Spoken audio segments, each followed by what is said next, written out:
नमस्कार, स्वागत है आपका चर्चा द ट्रुथ में। मेरा नाम है नेहा शुक्ला। भारत में राजनीतिक परिस्थितियां खास करके मणिपुर हिंसा और ईडी के निदेशक संजय मिश्रा के आसपास घूमती नजर आ रही हैं। इसी बीच जो विपक्षी दलों का गठबंधन है इंडिया, वो मणिपुर पहुंच गया है और एक और बड़ी जो है हलचल हुई है। भाजपा के भीतर एक राष्ट्रीय स्तर पर नई पार्टी का गठन किया गया है। कुछ नए चेहरे शामिल किए हैं जेपी नड्डा ने और कुछ को टाटा बाय बाय भी कह दिया गया है। हमारे साथ इस वक्त चर्चा द ट्रुथ में जुड़ चुके हैं मध्य प्रदेश से देश के जाने माने पत्रकार है, नई दुनिया, नव भारत और भी कई जो प्रतिष्ठित देश के अखबार है उसके संपादक भी रह चुके हैं और गांधीवादी आदर्श, उनके मूल्यों पर चलने वाले पत्रकार हैं। लगभग सभी प्रमुख राष्ट्रीय प्लेटफॉर्म जो भारत के हैं इन पर हर रोज दिखते रहते हैं। हमारे साथ जुड़ चुके हैं डॉक्टर राकेश पाठक जी। राकेश जी, बहुत बहुत स्वागत है आपका जस हिंदी पर। बहुत शुक्रिया जी सर, सबसे पहले तो मैं ये समझना चाहूँगी कि वर्तमान में जो संसद में दिख रहा है वो जो परिस्थितियाँ बनी हुई हैं, सत्ता पक्ष 176 के तहत चाहता है जबकि विपक्ष है मेरे ख्याल से वो 276 है या फिर 16 है, ऐसा कुछ नंबर है, मैं शायद जी 276। तो ये जो मसला है ये आम जनता को उतना समझ में नहीं आता। तो मैं चाहती हूँ कि पहले तो आप ये नियमों के बारे में ही हमारे दर्शकों को बता दीजिए कि आखिर ये नियमों को लेकर क्यों सत्ता पक्ष अड़ा हुआ है, क्यों वो नहीं चाहती कि 276 पर बहस हो जाए और वो प्रधानमंत्री के बयान पर भी जो है नहीं आना चाहती है कि प्रधानमंत्री के बयान की जरूरत नहीं है। डॉक्टर राकेश। देखिए नेहा जी, आप जी बहुत धन्यवाद। आपके दर्शकों के लिए थोड़ा सा अविश्वास प्रस्ताव के बारे में जी मोटे तौर पर थोड़ी जानकारी दे दें कि एक तो देखिए हमारे संविधान का जो आर्टिकल 75 है वो ये कहता है कि सरकार और कैबिनेट संसद के प्रति उत्तरदायी है। तो जो भी सरकार में हो, जो भी प्रधानमंत्री हो, उसकी जवाबदेही संसद के प्रति है। उससे देश के विषयों पर, देश की सीमाओं की सुरक्षा के विषय पर, आंतरिक सुरक्षा के विषय पर या कोई भी मुद्दा हो उसमें संसद में जवाब देना उसके लिए जरूरी है जी। जहां तक अविश्वास प्रस्ताव का प्रश्न है, हमारी आजादी के बाद से आज तक, जब से हमारा संसदीय लोकतंत्र स्थापित हुआ है, 27 बार अविश्वास प्रस्ताव आए हैं। सबसे ज्यादा बार श्रीमती इंदिरा गांधी के खिलाफ 15 बार नेहा जी अविश्वास प्रस्ताव उनके सामने रखे गए थे जी। मोरारजी देसाई के सामने रखा गया, उनकी सरकार गिर गई थी और बाद में 3 ऐसे अवसर आए, एच.डी. देवेगौड़ा, वी.पी. सिंह और संभवतः इंद्र कुमार गुजराल, 3 लोग, अटल बिहारी वाजपेयी, क्षमा कीजिए, इन 3 लोगों की सरकारें भी अविश्वास प्रस्ताव के चलते गिरी हैं। जिस नियम के अंतर्गत विपक्ष चाहता है, विपक्षी गठबंधन बहस चाहता है, वो इसलिए चाहता है कि उसमें एक पूरे समय तक बोलने का अवसर मिलता है विपक्ष को और प्रधानमंत्री को जवाब देना होता है जी। और सरकार जो सत्ता पक्ष है वो जिस नियम में चाहती है उसमें सिर्फ 2 या 2.5 घंटे चर्चा होती है। स्वाभाविक है, देश के सामने इतना बड़ा विषय है मणिपुर, हमारा एक राज्य, हमारे अपने शरीर का एक हिस्सा, हमारे देश का एक टुकड़ा पिछले 90 दिन से धू धू करके जल रहा है। सैकड़ों लोगों की हत्या हो गई है, लाखों हथियार लूटे जा चुके हैं, एक तरह से एथनिक क्लींजिंग हो रही है, नस्लीय सफाई की तैयारी चल रही है, महिलाओं के प्रति अत्याचार की इंतहा हो गई है। जिस तरह नग्न परेड का वीडियो हमने देखा, पूरी दुनिया दहल गई।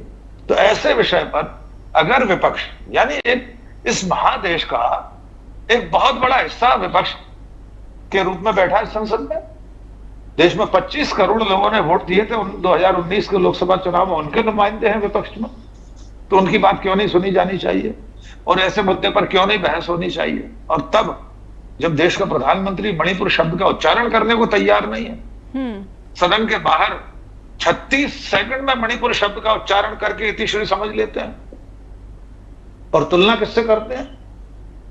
छत्तीसगढ़ और राजस्थान से। क्या दुनिया का कोई विवेकवान मनुष्य मणिपुर में हो रही सामूहिक हिंसा की तुलना व्यक्तिगत अपराधों से कर सकता है?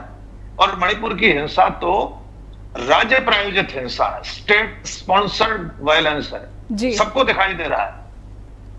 बीजेपी का विधायक कह रहा है कि वहां की सरकार इसमें शामिल है, उसके संरक्षण में हो रहा है। तो ऐसे में आपके प्रश्न के जवाब में मैं सिर्फ इतना कहना चाहता हूं कि सदन में इस पर बात होनी चाहिए, सरकार को जवाब देना चाहिए। जी राकेश पाठक जी, एक वीडियो मैंने देखा था, अभी कल ही देखा है, जिसमें कि बरखा दत्त एक अंतर्राष्ट्रीय मीडिया में मौजूद हैं और वो कहती है कि विपक्ष को भी चर्चा के लिए राजी हो जाना चाहिए, लेकिन चर्चा तो होनी चाहिए, चाहे वो 176 के तहत हो या फिर 276 के तहत हो। तो क्या आप बरखा दत्त से इत्तेफाक रखेंगे जो वो कहती हैं कि विपक्ष को तैयार हो जाना चाहिए सिर्फ चर्चा की शुरुआत भर के लिए? देखिए, मैं आंशिक रूप से सहमत हो सकता हूं कि चलिए कोई तो शुरुआत हो, लेकिन यह व्यवस्था लोकतंत्र में क्यों होनी चाहिए? क्यों नहीं सरकार इस बात को मान लेती, जब इतना बड़ा विपक्ष यानी देश की आधी से अधिक आबादी की आवाज, आपको 33% वोटों में लोगों ने वोट दिए थे ना, बाकी लोगों वोट वाले तो ये है विपक्ष के लोग जी। तो इनकी बात क्यों नहीं सुनेगी सरकार? क्यों नहीं शिथिलता बरत कर सरकार यह स्वीकार कर लेती कि ठीक है, हम 276 के तहत चर्चा करने को तैयार है। बचना सरकार इसलिए चाहती है क्योंकि जब लंबी बहस होगी, बहुत सारे लोगों को बोलने का मौका मिलेगा, कई सांसद, जितनी पार्टियां, उनमें सबको एक ना एक अवसर मिलेगा बोलने के लिए, सरकार इसलिए बचना चाहती। तो मैं बरखा जी की बात से आंशिक रूप से सहमत हूं कि चलिए बहस की शुरुआत हो, लेकिन ये सत्ता की जो हठ धर्मिता है वो कब तक चलेगी? क्यों विपक्ष को ऐसे मान लेना चाहिए? क्योंकि ये सरकार तो कृषि कानून पास करा लेती विपक्ष की मर्जी के खिलाफ। किस तरह मतदान हुआ हमने देखा था राज्यसभा में जी। वो तो इतिहास में दर्ज है ना, किस तरह विपक्ष के नेता का माइक म्यूट किया जा रहा है, अभी 4 दिन पहले देखा हमने जी।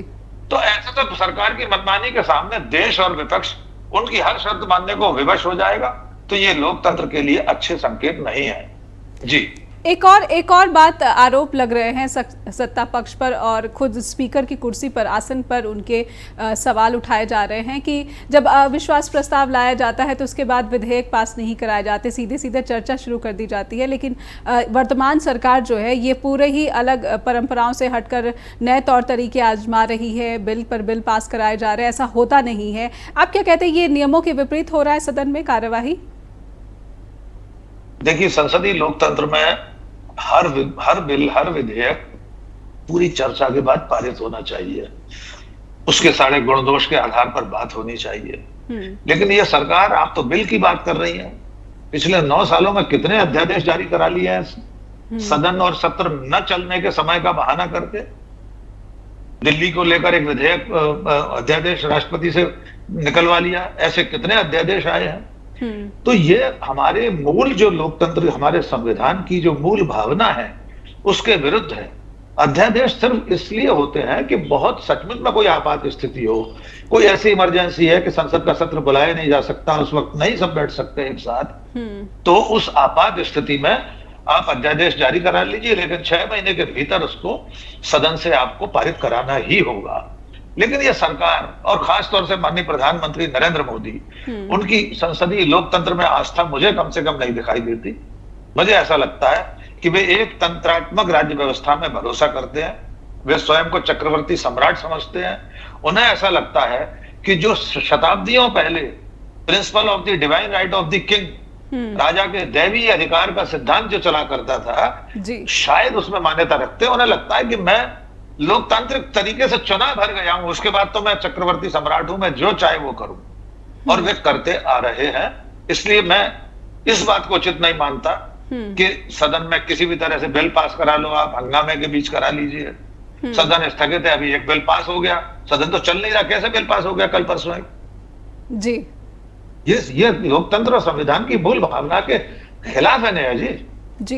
एक मैंने ये भी स्टेटमेंट सुना है कि जो अर्जुन मेघवाल है वो कहते हैं कि 10 दिनों के भीतर अविश्वास प्रस्ताव पर चर्चा हो सकती है, लेकिन ये सत्र तो 17 अगस्त तक का ही है। अगर इस पर फैसले में ही देर करती है सरकार या फिर आसन, तो क्या आपको लगता है कि चर्चा जो है वो अधूरी रह सकती है अगर 276 के तहत शुरू हुआ, अगर 176 के तहत नहीं शुरू हुआ? तो हो सकता है सरकार इस तरह का भी कोई रास्ता निकाल रही हो कि ठीक है, आप भाषणबाजी करते रहिए, तब तक सत्रावसान कर दिया जाएगा। लोकसभा अध्यक्ष, राज्यसभा अध्यक्ष, सभापति, उपराष्ट्रपति सब तो सरकारी बाबू बने हुए हैं। मुझे क्षमा कीजिए, इस वक्त जितना संसदीय जो हमारे पद है, संवैधानिक पद हैं, उनका जिस तरह से पतन हुआ है, आप कल्पना कीजिए उपराष्ट्रपति किस तरह से धमका रहे हैं विपक्ष को। कुछ दिनों पहले या 2 महीने पहले उनका एक भाषण था, सीधे सीधे धमकी थी। लोकसभा अध्यक्ष से आप क्या उम्मीद करते हैं? वे जिस तरह से पक्षपातपूर्ण तरीके से माइक बंद कर देते हैं। राहुल गांधी का माइक म्यूट कर देते थे, अब मल्लिकार्जुन खड़गे का कर रहे हैं। तो मैं इस बात से सहमत हूं कि हो सकता है अर्जुन मेघवाल जो कह रहे हैं वे एक तरह से संदेश दे रहे हो, संकेत दे रहे हो कि आप कितना भी शोर शराबा कर लीजिए, अगर नोटिस देने की समय के बाद की जो समय सीमा है उसमें नहीं हुआ कुछ तो बात खत्म हो जाएगी। ये सत्र तो निकल जाएगा, मानसून सत्र। एक साल में 3 ही सत्र होते हैं, शीतकालीन सत्र, ग्रीष्मकालीन और मानसून सत्र। मानसून सत्र वैसे भी छोटा होता है हमारी संवैधानिक प्रक्रिया में। और आप देखते हैं नेहा जी, मैं अपने दर्शकों तक ये बात भी पहुंचाना चाहता हूं जी कि लगातार पिछले सालों में साल दर साल जो सदन चलने की अवधि है वो कम होती जा रही है। पिछला एक बार एक सत्र तो 97 मिनट चर्चा हुई थी सत्र में, ये रिकॉर्ड है। 97 मिनट्स। एक आयोग बना था नेहा जी, जिसने हमारे संसदीय परंपरा में सुधार के लिए, हमारी जो संसद और राज्यसभा लोकसभा की जो प्रक्रिया है उसमें सुधार के लिए एक आयोग बना था। उसने ये सिफारिश की थी कि कम से कम 120 दिन एक साल में लोकसभा चलनी चाहिए और एक साल में कम से कम 100 दिन राज्यसभा चलनी चाहिए जी। और चर्चा में आज हम ये समझने की कोशिश कर रहे हैं कि लोकसभा या फिर राज्यसभा दोनों की कार्रवाई में कुछ परिवर्तन दिख रहे हैं। हमारे साथ वरिष्ठ पत्रकार डॉक्टर राकेश पाठक बने हुए हैं। डॉक्टर राकेश, मैं ये भी समझना चाहूंगी कि अब एक नया पैटर्न ये दिख रहा है कि जो भी विपक्षी दल का सांसद अगर आसन से कोई सवाल करता है या फिर बहस करता है तो कैमरा भी उस पर नजर नहीं आता, नदारद दिखता है। पहले तो माइक बंद किए जाते थे, अब विपक्षी सांसदों को दिखाया भी कम ही जा रहा है। आप इस नए पैटर्न को या फिर इस स्थिति को किस तरह से आंक रहे हैं? मैं इसको ऐसे देखता हूं कि जो इस वक्त सरकार में बैठे लोग हैं, जो सत्ताधारी लोग हैं, उनकी जो विचारधारा है, उस विचारधारा में असहमति का कोई स्थान नहीं है। अभिव्यक्ति की आजादी को वे संसद से लेकर सड़क तक सब जगह खामोश करना चाहते हैं, उसे चुप कराना चाहते हैं जी। आप माइक म्यूट करने की बात कर रहे हैं, लोगों को बोलने देने का अवसर नहीं देते, पीठासीन अधिकारी जो उस वक्त होते हैं मंच पर। और ये तब हो रहा है जब हमारी संसद की कार्यवाही पर जो खर्चा होता है, जो हमारी टैक्स की कमाई से ही खर्च होता है, जानते हैं वो कितना होता है? 2018 में एक रिपोर्ट आई थी, प्रति घंटा 1.5 करोड़ रुपए खर्च होता है सदन की कार्यवाही पर। प्रति घंटा 1.5 करोड़ रुपए, 2018 की रिपोर्ट है। और उसके बाद से 2023 आ गया है, महंगाई बढ़ गई है, हर तरह के खर्च बढ़ गए हैं। तो आप अनुमान लगा सकते हैं कि सदन की कार्यवाही के ऊपर कितना खर्चा होना होगा। तो ये सरकार नहीं चाहती लोग उससे सवाल पूछें, ये नहीं लोग चाहती सरकार की संसद में लोग खड़े होकर प्रधानमंत्री को कटघरे में खड़ा करें। कोई ये पूछे, कोई मल्लिकार्जुन खड़गे, कोई राहुल गांधी ये पूछे कि माननीय नरेंद्र मोदी जी, आप मणिपुर पर 90 दिन से खामोश क्यों हैं? इसलिए कानूनी दांव पेंच के जरिए राहुल गांधी जैसे सांसद को अयोग्य ठहरा दिया जाता है, मल्लिकार्जुन खड़गे को बोलने नहीं दिया ज्यादा। मीडिया की आजादी पर जिस तरह के अंकुश हैं हम और आप जैसे लोगों पर, उसकी क्या दशा है? हम दुनिया में 152वें या 162वें स्थान पर पहुंच गए हैं मीडिया की आजादी के मामले में, जो पैमाने हैं दुनिया में होते हैं। ये दौर बहुत कठिन है नेहा जी। इस दौर में जो सच बोलने वाले हैं उन सबसे सत्ता को तकलीफ है। उम्मीद फाजली साहब का एक शेर है, आसमानों से फरिश्ते जो उतारे जाएं, आसमानों से फरिश्ते जो उतारे जाएं, वो भी इस दौर में सच बोले तो मारे जाएं। तो सच्चाई ये है कि सच बोलने वाले लोग मारे जा रहे हैं। कई लोग मारे जा चुके हैं, आपको अच्छी तरह से उनकी संख्या, नाम भी मालूम है जी। चाहे वे बड़े विद्वान हो, पत्रकार हो, लेखक हो। किस तरह से ये सरकार, ये फांसीवादी निजाम लोगों की बोलने की आजादी पर ताला डाल रही है, इसका उदाहरण संसद भी है। जी नेहा जी। अब इंडिया विपक्षी दलों का जो गठबंधन है वो मणिपुर जा रहा है, पहुंच चुका है वहां पर, और राहुल गांधी इससे पहले जा चुके हैं। स्मृति ईरानी सदन में बोलती हैं कि वहां जाकर उन्होंने क्या किया, वहां पर आग लगाने का काम किया। जब सदन के भीतर केंद्रीय महिला बाल कल्याण विकास मंत्री जो इस तरह से स्टेटमेंट देती हैं, तो सरकार का जो रवैया है इस पूरे मुद्दे पर साफ पता चलता है। अब इंडिया के सांसद वहां पर पहुंचे हैं तो ऐसा लगता है कि उन पर भी कई कमोबेश यही आरोप लगेंगे कि आपने मामले की जो संवेदनशीलता है उसको और ज़्यादा नुकसान पहुंचाने की कोशिश की है। लेकिन जो रिपोर्ट मेरे पास आई है डॉक्टर राकेश पाठक, वो ये कि वहाँ पर वो पीड़ितों के पास मिलने पहुँचे हैं, जो शेल्टर होम्स बने हुए हैं या फिर कैंप्स लगे हुए हैं, शरणार्थी कैंप्स, वहाँ पर मुआयना करेंगे। राज्यपाल उइके से भी मिलेंगे। राज्यपाल उइके से मुलाकात में मुझे थोड़ा लग रहा है कि कुछ एक सकारात्मक कुछ बातचीत होगी, क्योंकि उइके जो है उन्होंने पुलिस की भागीदारी को कबूला था, एक राष्ट्रीय टेलीविजन पे कबूला था, लेकिन सीएम बीरेन्द्र सिंह ने इस तरह की कोई स्टेटमेंट नहीं दी थी। आप किस तरह से देख रहे हैं विपक्षी दलों के गठबंधन इंडिया के सांसदों का मणिपुर का दौरा? देखिए, सरकार अगर कुछ खुद कर रही होती तो विपक्ष के नेताओं को इतनी कवायद क्यों करना पड़ती, क्यों विश्वास प्रस्ताव रखना पड़ता, क्यों उन्हें स्वयं वहां जाना पड़ता। केंद्र सरकार और राज्य सरकार कुछ भी नहीं कर रही है, इसलिए विपक्ष को वहां जाना पड़ा। एक खुले और लोकतांत्रिक समाज में सबको यह हक है, पूरा देश सबका है, कोई प्रतिबंध तो लगा नहीं है, कोई सेंसरशिप तो है नहीं कि बैन लगा हुआ है कि उस राज्य में विपक्ष के लोग जा नहीं सकते। और ये बेहद आपत्तिजनक आरोप है कि राहुल गांधी के जाने से वहां हालात बिगड़े। राहुल गांधी तो लोगों के जख्मों पर मरहम रखने गए थे, नरेंद्र मोदी चले जाते, किसी ने रोका है क्या? आज भी नहीं जा रहे। गृह मंत्री गए थे, वे एक सरकारी समीक्षा बैठक करके लौट आए और इस बैठक में उन्हें घटना नहीं बताई गई जो नग्न परेड कराई गई महिलाओं की, हमारी बहनों की। ऐसा कैसे संभव? सचिव ने, डीजीपी ने, मुख्यमंत्री ने, गृह मंत्री ने उस राज्य के, देश के गृह मंत्री को जो आंतरिक सुरक्षा के लिए उत्तरदायी है, से इतनी बड़ी रिपोर्ट नहीं होगी। और खबरें तो इस बात की आ चुकी हैं कि वो 4 मई की जो घटना थी महिलाओं के साथ नृशंसता बर्बरता की, उसकी सूचना तो राष्ट्रीय महिला आयोग को 38 दिन पहले दे दी गई थी, वीडियो वायरल होने के 38 दिन पहले जी। फिर ये कैसे संभव है कि गृह मंत्री को जानकारी नहीं थी या प्रधानमंत्री को नहीं पता था? जब सरकार, प्रधानमंत्री, गृह मंत्री, उस राज्य का मुख्यमंत्री नकारा होकर खामोश बैठे हों, हिंसा को प्रश्रय दे रहे हों, तब विपक्ष को वहां जाकर हालात का जायजा लेना ही चाहिए। पत्रकारों को भी जाना चाहिए। मेरी जानकारी के मुताबिक एडिटर्स गिल्ड ऑफ इंडिया की फैक्ट फाइंडिंग टीम जल्दी वहां जाने वाली है। मैं भी एडिटर्स गिल्ड ऑफ इंडिया का मेंबर हूं। सबको जाना चाहिए, इस देश का कोई भी नागरिक जा सकता है। आप जा रहे हैं वहां पर? जी नहीं, मुझे नहीं मालूम किस को ले जाएंगे, उस टीम में कौन होगा। कम से कम मेरा नाम तो अभी ऐसा मेरी जानकारी में नहीं है कि मुझे ले जाएंगे। हो सकता है वो सीनियर लोग जाएं। सीमा मुस्तफा जी इस वक्त हमारी एडिटर्स गिल्ड की अध्यक्ष हैं जी, सारे बड़े पत्रकार उसके सदस्य हैं। और मैं तो कहता हूं कि जो सत्ता में नहीं है उसे जाने से कैसे रोका जा सकता है? गांधी जी तो सत्ता में नहीं थे आजादी के समय। आजादी के समय जो विभाजन से पूर्व जो हिंसा हो रही थी, विभाजन के समय में जो हिंसा हो रही थी जी, महात्मा गांधी तो नोआखोली और कलकत्ता में दंगों की आग बुझाने पहुंच गए थे।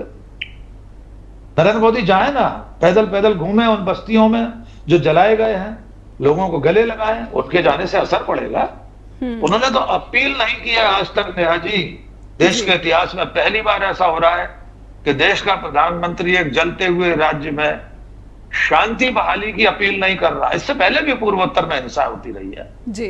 पीवी नरसिंह राव ने सरकार बर्खास्त की थी वहां की। अटल बिहारी के समय भी ऐसी घटनाएं हुई थी, उन्होंने अपील की थी जी। राजीव गांधी के समय असम, पंजाब, नागालैंड ये हिंसाग्रस्त राज्य थे, उन्होंने समझौते किए, समझौता वार्ताएं की। उन राज्यों में दशकों तक शांति रही, आज भी शांति है। असम में जो अलगाववादी आंदोलन था वो खत्म हुआ, पंजाब में आतंकवाद खत्म हुआ, खालिस्तान आंदोलन समझौता के जरिए। तो नरेंद्र मोदी को किसने रोका है इन लोगों से बात करने से? संवाद करें, समस्या का हल ढूंढे, रास्ता निकालें, कम से कम अपील ही कर दें। रात को 8 बजे टीवी पर आकर, उन्हें तो बहुत शौक है बोलने का।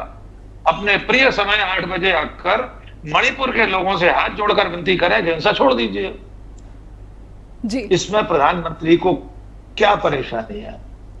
वे देश के अभिभावक हैं, वे गार्डियन है इस देश के। हम सबके मुखिया हैं।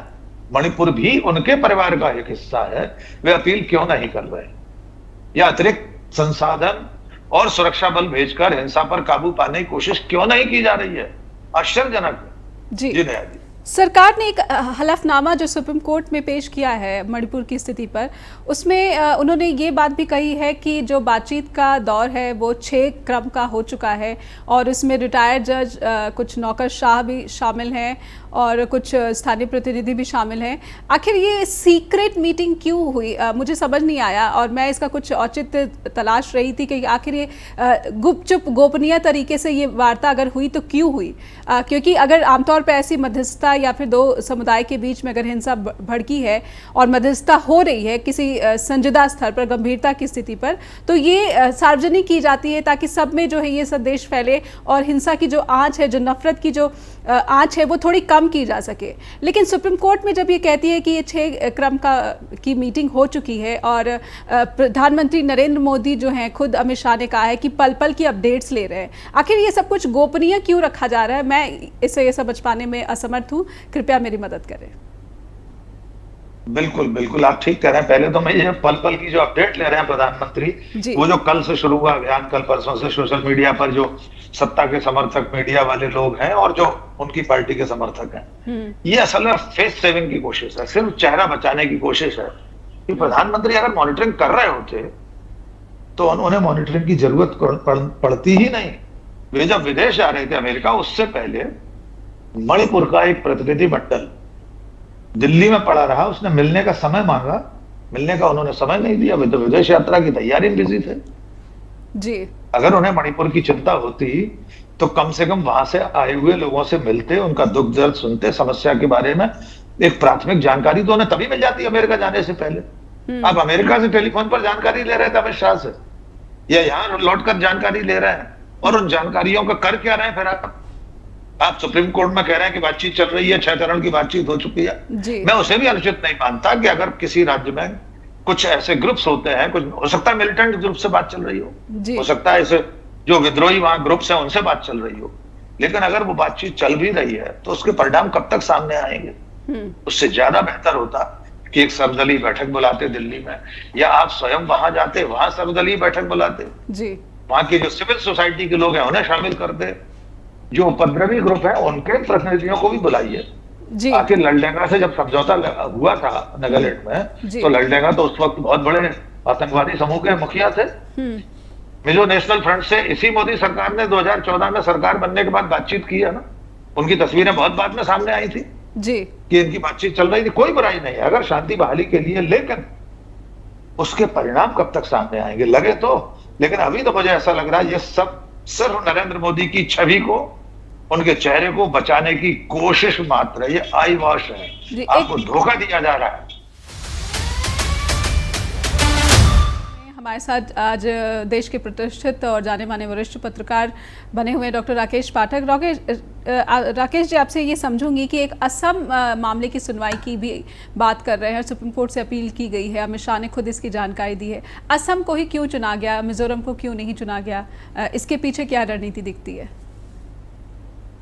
देखिए, रणनीति तो वही जाना है, लेकिन ये सही बात है कि जब से नरेंद्र मोदी की सरकार आई है तब से हमारा पूर्वोत्तर लगातार अशांत है जी। अभी कुछ ही महीने हुए हैं ना, असम और मिजोरम की सीमा पर तनातनी चल रही थी जी। ऐसा लग रहा था दो शत्रु राष्ट्र आपस में लड़ रहे हैं। दोनों तरफ की पुलिस बंदूकें ताने हुए एक दूसरे पर खड़ी हुई थी जी। कुछ उसका सीमांकन होना था कुछ क्षेत्रों का, उसको लेकर।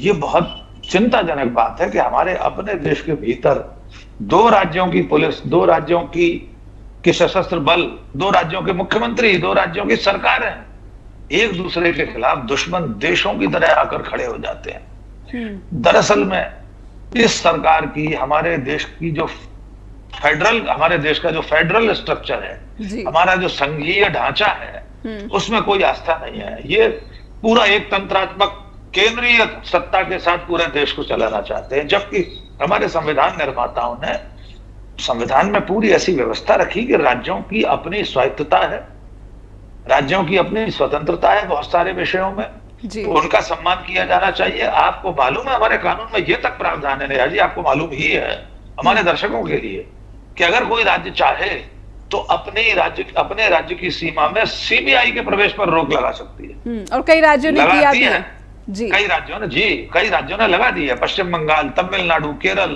जी। और भी कई 1-2 राज्य हैं, आपको बिना अनुमति के उन राज्यों में प्रवेश नहीं मिलेगा सीबीआई को। जी। इसलिए मुझे ऐसा लगता है कि ये उस संघीय ढांचे को तोड़ना चाहते हैं। संघीय राहुल ढांचे गांधी से ने एक बार जी जी, आप बात जी पूरी करें, बात पूरी करें। जी।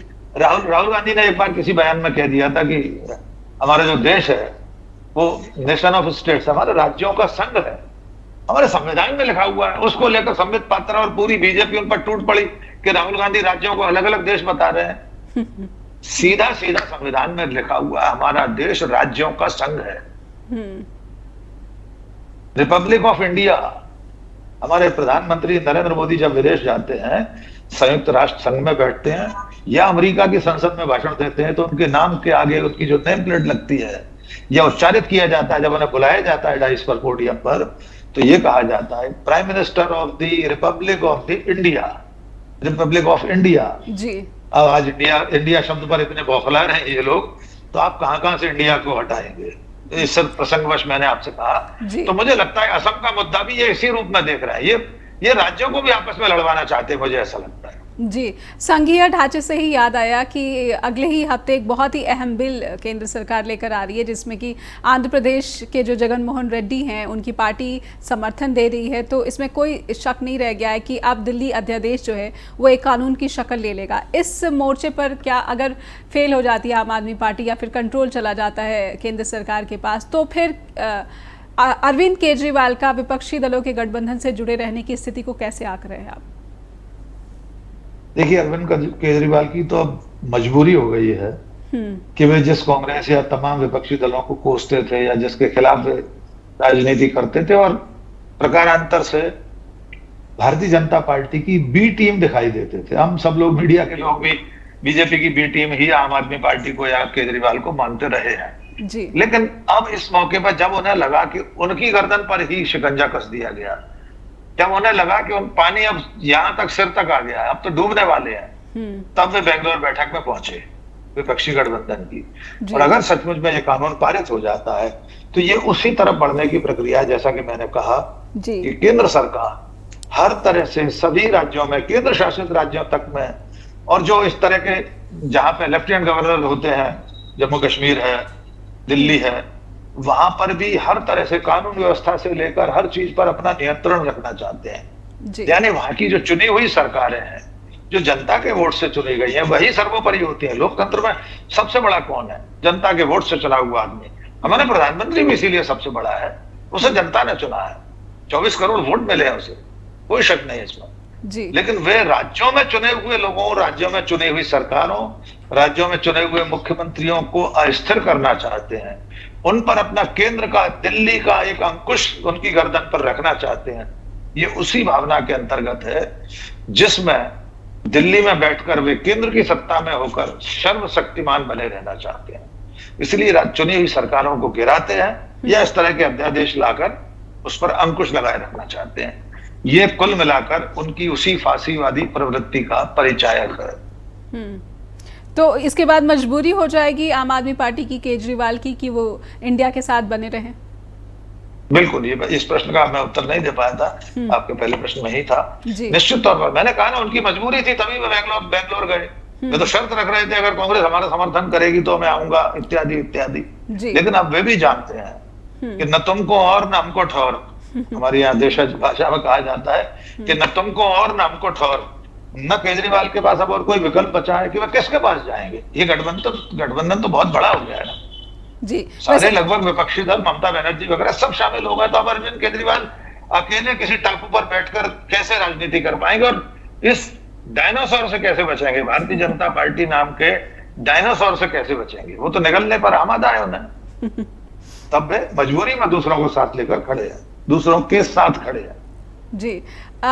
एक ईडी के निदेशक पद का भी काफ़ी विवाद देखा जा रहा है। संजय मिश्रा को सुप्रीम कोर्ट की तरफ से फिर से 15 सितंबर तक का कार्यकाल मिल गया है। क्या अमित शाह की मजबूरी बने हुए हैं संजय मिश्रा, कोई दूसरा अफसर नहीं मिल पा रहा है? ये तो सुप्रीम कोर्ट ने ही फटकार लगाई है कि क्या पूरा का पूरा डिपार्टमेंट नकारा है। जो कारण सरकार ने दिया है FATF का, उससे कितना आप क्या कहेंगे, आपका आकलन क्या है इस पर? देखिए, मेरा आकलन तो ये अकेले अमित शाह नहीं, संजय मिश्रा के बिना नरेंद्र मोदी का भी काम नहीं चल रहा है। क्योंकि इस वक्त केंद्र सरकार के पास जो सबसे बड़ा औजार है वो ईडी है। हमने महाराष्ट्र में देख लिया, हमने मध्य प्रदेश में देखा, हम आंध्र प्रदेश में, कर्नाटक में, सब जगह देख रहे हैं। ईडी को एक तरह से गठबंधन दल के रूप में ही सोशल मीडिया पर जाना जाता है कि वो एनडीए सरकार का एक घटक दल है ईडी। अब बात आती है एक व्यक्ति को लेकर। जी, मैं हमेशा कहता रहा हूं, मैं अनेक डिबेट में कहता हूं कि लोकतंत्र में व्यक्ति से ज्यादा व्यवस्था को काम करना चाहिए। हम अगर चंद्रचूड़ जी से उम्मीद कर रहे हैं कि उनके रहते ही सब कुछ न्याय हो जाएगा, सब अच्छा हो जाएगा, तो हमारी व्यवस्था पर प्रश्न चिन्ह है। कल वो व्यक्ति नहीं रहेगा उस पद पर तो क्या होगा? न्याय व्यवस्था किसी चंद्रचूड़ की मोहताज नहीं होनी चाहिए। वो न्याय के जो नैसर्गिक सिद्धांत है उस पर चलना चाहिए जी। फैसले जनहित में और न्यायिक सिद्धांत पर होने चाहिए। आज हम सोच रहे हैं कि चंद्रचूड़ नरेंद्र मोदी के खिलाफ फैसले दे रहे हैं, यद्यपि वो भी हमारी गलतफहमी है। बिल्कुल, वे आधे अधूरे फैसले कर रहे हैं, वे भी कोई पूरे फैसले नहीं है। महाराष्ट्र में सब कुछ गलत हुआ लेकिन सरकार चलती रहेगी, है कोई इसकी व्याख्या? अगर किसी सरकार के बनने की पूरी प्रक्रिया अवैध थी तो वो सरकार चलती क्यों रहेगी? इसका कोई जवाब नहीं दिया सुप्रीम कोर्ट ने। तो मेरा कहने का आशय ये है कि संजय मिश्रा भी व्यक्ति हैं। नरेंद्र मोदी, अमित शाह की मजबूरी ये है कि वे व्यक्ति से काम निकालना चाहते हैं, व्यवस्था से उनका काम नहीं बनता। उस व्यवस्था का इस्तेमाल वे अपनी रुचि के, अपनी पसंद के आदमी के हाथों कराएंगे जी। और लोगों को जो आशंका है कि जो उन्हें कार्यकाल बढ़ाकर दिया गया है उसमें जो बचे कचे विपक्षी नेता जो जेल से बाहर है, जिन पर कार्रवाई नहीं हो रही है, 2024 के चुनाव से पहले और नवंबर में भी जो 5 राज्यों के चुनाव है उससे पहले हो सकता है उनमें से बहुत से लोगों पर गाज गिरे और उसके लिए संजय मिश्रा ज्यादा माकूल होंगे। आपने जिस कमेटी की बात कही कि वो आने वाली है इसलिए इनका रहना जरूरी है, तो व्यक्ति क्या करेगा? वो कमेटी अगर मुआयना करने आ रही है भारत में वित्तीय व्यवस्थाओं का, आर्थिक व्यवस्थाओं का, तो कोई और होगा ईडी डायरेक्टर, वो संभालेगा, वो जवाब देगा उस कमेटी को। कोई काबिल ऑफिसर नहीं मिल पा रही, व्यक्ति तो नहीं ना।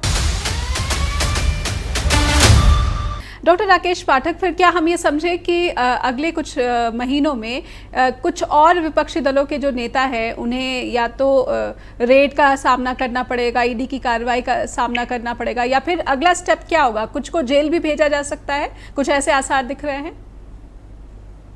कुछ भी हो सकता है, ये तो अमृत काल है। मैंने शुरू में कहा ना, अगर आप पिछले 8-9 सालों में ईडी की कार्रवाइयों का हिसाब देखें, लेखा जोखा देखें, तो 99% विपक्षी दलों के नेता विपक्षी दलों द्वारा शासित राज्यों के अधिकारियों पर छापे पड़े हैं। जो रेड पड़ी आप देख लीजिए, छत्तीसगढ़ हो, आपका राजस्थान हो, या जहां जहां गैर भाजपा शासित सरकारें हैं, तो ये आशंका तो बनी ही हुई है कि संजय मिश्रा जी को कार्यकाल बढ़ाकर दिया गया है तो उन्हें कुछ जिम्मेदारियां दी जाएंगी। अच्छे अधिकारी की तलाश कर रही है सरकार। तो क्या सचमुच में इस महादेश में 140 करोड़ लोगों के देश में ईडी में इतने सारे अफसर होंगे, उनके रैंक के ही अफसर होंगे जिनका प्रमोशन ड्यू होगा उस पर डायरेक्टर के पद पर? क्या वे योग्य नहीं थे? जो एडिशनल डायरेक्टर होंगे, जिन्हें डायरेक्टर बनना होगा, क्या वे इस लायक नहीं थे? 30-30 साल की नौकरी करके यहां तक पहुंच गए होंगे तो और कहां से लाएंगे? कौन से सुरखाब के पर लगे होंगे उस व्यक्ति में जिसे केंद्र सरकार योग्य मानेगी और उसे डायरेक्टर बना देगी? कुल मिलाकर आने वाले दिनों में विपक्ष के नेता जेल भी जा सकते हैं। हो सकता है कहीं सरकार ऐसी, कर्नाटक की सरकार को लेकर कुछ चल रहा था कि सिंगापुर में सरकार गिराने की योजना बन रही है, वहां बैठकर गिराने का षड्यंत्र रचा जा रहा है जी। तो ये सरकार कुछ भी कर सकती है। ईडी उनके हाथ में सबसे बड़ा औजार है, सीबीआई है, एनआईए है, सारी जो भी संवैधानिक संस्थाएं, सीबीआई है, सीबीआई को सुप्रीम कोर्ट ने तोता कहा था, वो भी मनमोहन सिंह की सरकार में। ऐसा नहीं है कि दूसरी सरकारों ने दुरुपयोग नहीं किया, लेकिन जितना और जैसा निर्लज्ज दुरुपयोग ये सरकार कर रही है संवैधानिक संस्थाओं का, वैसा इससे पहले कभी नहीं बने है जी। लोकसभा चुनाव को देखते हुए ही बीजेपी ने अपनी राष्ट्रीय पार्टी जो है इसमें परिवर्तन किया है। कुछ नाम नए हैं और कुछ को हटा दिया गया है। वसुंधरा राजे को वापस से उपाध्यक्ष का जो है पद दिया गया है। तो ये भी कहा जा रहा है, ये आकलन लगाया जा रहा है कि वर्तमान राजस्थान बीजेपी के जो मुखिया हैं उनके साथ बनती नहीं है, इसलिए उनको दिल्ली में ही जो है कोई बड़ी भूमिका देने की कोशिश या फिर कवायद है, राजस्थान से हटाने की कवायद है। आप कैसे मानते हैं, क्या देख रहे हैं, ये जो परिवर्तन हुआ है नड्डा की अगुवाई में, ये कैसा है? देखिए, जेपी नड्डा की जो नई टीम बनी है जी उसमें राजस्थान और मध्य प्रदेश, छत्तीसगढ़, जी इन 3 राज्यों के जो नाम शामिल किए गए हैं उनको अगर आप इस रूप में देखें, जो वसुंधरा राजे का आपने कहा, वसुंधरा राजे का तालमेल वहां के प्रदेश अध्यक्ष नहीं, माननीय मोदी जी और अमित शाह से भी सही नहीं है पिछले इतने सालों में। आप जानते हैं, जब वे मुख्यमंत्री थी तब भी उनका बहुत अच्छा तादाद मोदी और शाह के साथ नहीं था। जी उन्हें राष्ट्रीय उपाध्यक्ष बना दिया गया है, जबकि नवंबर में वहां चुनाव होने हैं। तो देखा जाए तो राजस्थान में बीजेपी के भीतर जो सिर फटम्बल चल रही है। कल मैं एक डिबेट में सुन रहा था, एक साथी ने कहा कि राजस्थान में तो मुख्यमंत्री पद के बीजेपी में 9 दावेदार हैं, कांग्रेस में तो 2 ही है, सचिन पायलट और अशोक गहलोत, और गहलोत तो अभी है मुख्यमंत्री।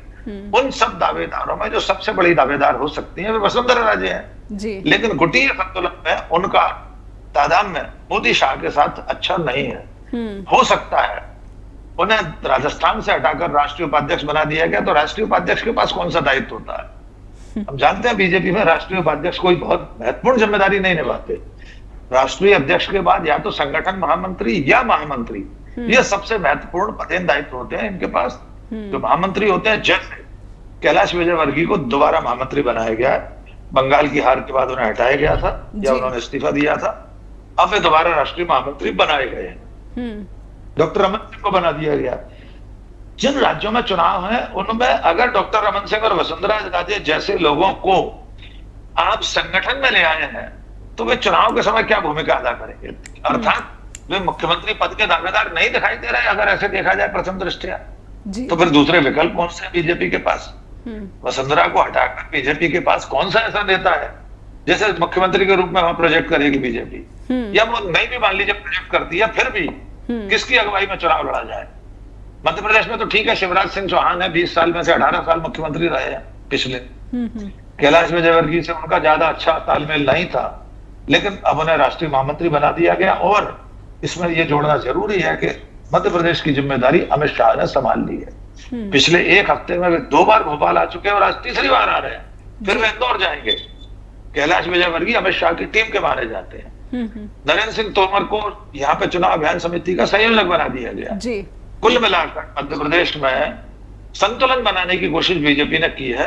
वसुंधरा के बारे में सिर्फ इतना कह सकता, हो सकता है मोदी शाह की जोड़ी उन्हें राजस्थान से विमुख करना चाहती हो, उन्हें वहां से सरकाना चाहती हो, इसलिए राष्ट्रीय उपाध्यक्ष बनाया गया। वरना चुनाव के मौके पर राष्ट्रीय उपाध्यक्ष बनाने का कोई अर्थ नहीं है जो व्यक्ति मुख्यमंत्री रहा हो पहले 2 बार।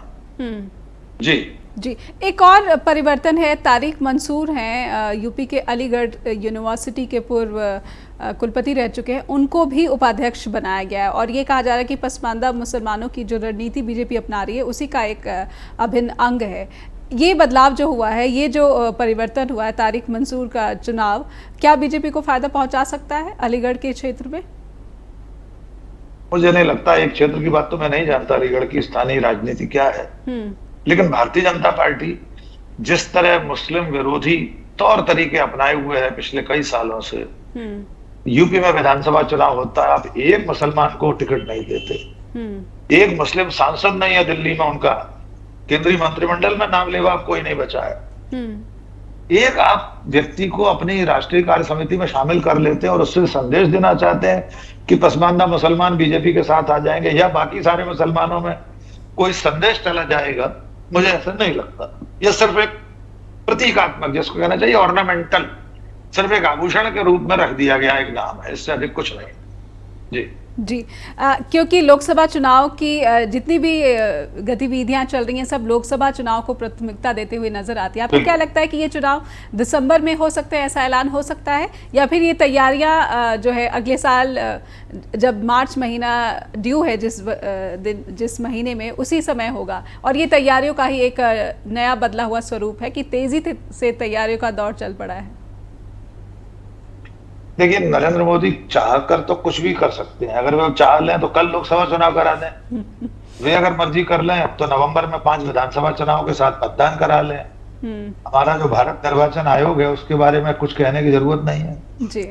उसे नरेंद्र मोदी और बीजेपी की कोई गलती नहीं दिखाई देती चुनाव में। आचार संहिता का कैसा निर्लज्ज उल्लंघन करती है सत्ताधारी पार्टी, वो चुनाव आयोग को नहीं दिखता। यहां तक कि चुनावों की तारीखें आयोग बाद में घोषित करता है। बीजेपी आईटी सेल का मुखिया पहले सोशल मीडिया पर डाल देता है कि ये जो मतदान की तारीखें होंगी। तो मुझे नहीं लगता कि चुनाव जी वे कब कराएंगे इसके बारे में हम और आप सोच सकते हैं। फिर भी बात चल रही है बार बार कि कुछ समय पहले चुनाव कराया जा सकता है लोकसभा का। जी ये खतरा शायद नरेंद्र मोदी अभी नहीं लेंगे, क्योंकि इस वक्त उनकी छवि विपरीत में लगातार परिस्थितियां, गिरावट है, जी। विपरीत परिस्थितियां जी। हैं। हो सकता है इस बीच में दिसंबर से पहले वे कुछ सर्जिकल स्ट्राइक टाइप का कोई प्रपंच रच दे, या कोई जैसा राजनाथ सिंह ने कहा कि हम तो सीमा पार कर सकते हैं, एलओसी पार करके चले जाएंगे। पर ऐसा कोई प्रपंच रच दे, उसको यहाँ पे चुनाव में कूद जाए। सर यहाँ जोर देना चाहती हूँ कि प्रधानमंत्री विदेशों में जाते हैं तो बोलते हैं कि ये युद्ध का युग नहीं है, ये युद्ध करने का काल नहीं है। ये रूस के लिए उनके मुंह से बातें निकलती रहती है लगभग सभी वैश्विक मंच पर। तो बहुत बहुत धन्यवाद करना चाहूँगी इसी नोट के साथ आप आए चर्चा द ट्रुथ में विशेष अतिथि बनकर, आपका बहुत बहुत आभार। और दर्शकों से अब अनुरोध करना चाहूँगी कि कृपया info@justbroadcasting.com पर आप फीडबैक देना ना भूलें, और neha@justbroadcasting.com पर भी आपके फीडबैक का मुझे इंतज़ार रहता है। धन्यवाद, फिर होगी आपसे मुलाकात, अपना ख्याल रखें।